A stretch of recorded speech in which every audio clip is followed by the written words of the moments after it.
3. Did you push it? Hey. My name's Ira.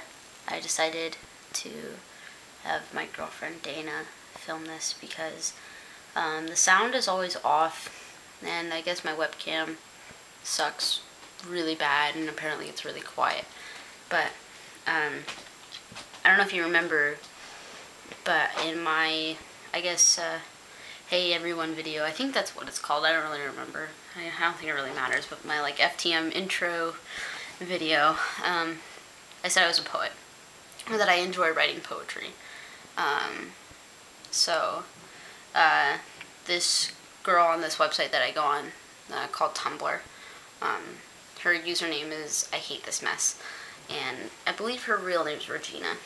Anyway, so she told me that I should write a poem about being trans. This is not too long ago, like maybe a week or something at most, maybe a couple days actually, I don't really remember.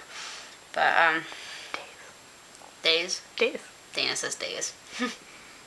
So, yeah, I wrote a poem called Trans Man, and I'm not usually one for flaunting my work or anything like that. I actually get really nervous, but I feel like, because, like, I used to speak in competition. I'm a pretty good speaker. Obviously, I can't really make eye contact with you guys that long or anything. It's awkward with a camera.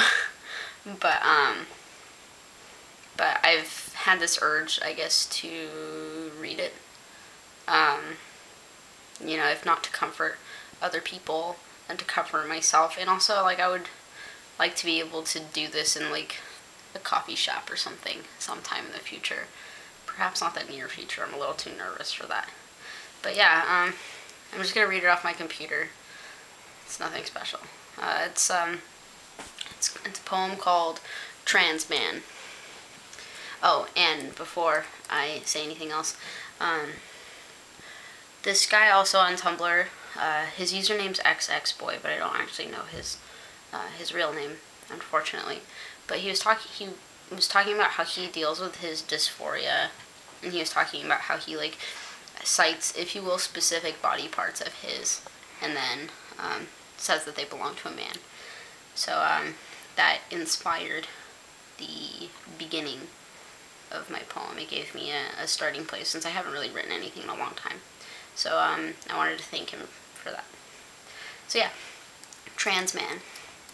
These tits are a man's tits, and this clit is a man's clit. This soft skin, my narrow shoulders, my tiny feet, my childlike hands belong to a man.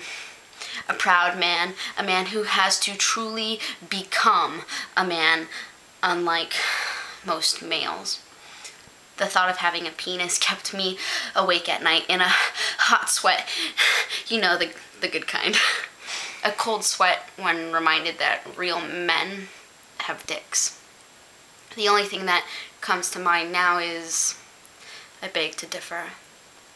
When I grow up, I want to be a man that changes the definition of masculinity, that makes women feel safe when alone in the dark, that shows that love, compassion, kindness towards every living being is more manly than the circumference of my biceps. I want to be a man who behaves as though he knows what it's like to be a woman. I want to be a man who repeatedly attempts shattering this glass ceiling, a man who is not defined by how well hung I am, but by how many hugs I give. It's a process, though. A sliding scale that on most days the bad outweighs the good, with nothing to put on the other side but a silver lining, like a panty lining, the last resort, the moment when you find a bit of cash in your pocket when you thought you had none at all. At birth, the nurses didn't mix me up with another baby. Instead, God, the gods, the powers that be, the universe decidedly gave me the wrong body, not mistakenly, but purposefully, so that I could grow into the best man I could ever be. So yeah, that's it. Okay, bye.